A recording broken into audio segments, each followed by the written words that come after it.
সুতরাং আল্লাহ রাব্বুল আলামিন রিজকের মালিক, একথা বিশ্বাস করতে হবে।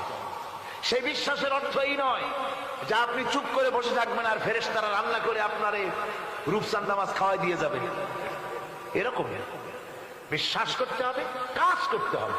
এর ফলে আল্লাহ রাব্বুল আলামিন রিজকের ব্যবস্থা করবেন।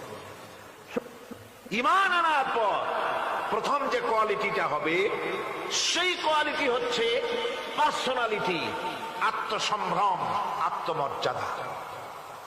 দুনিয়ায় কারোর সামনে মাথা সে নত করবে না, মাথা নত করবে কেবলমাত্র আল্লাহর কাছে।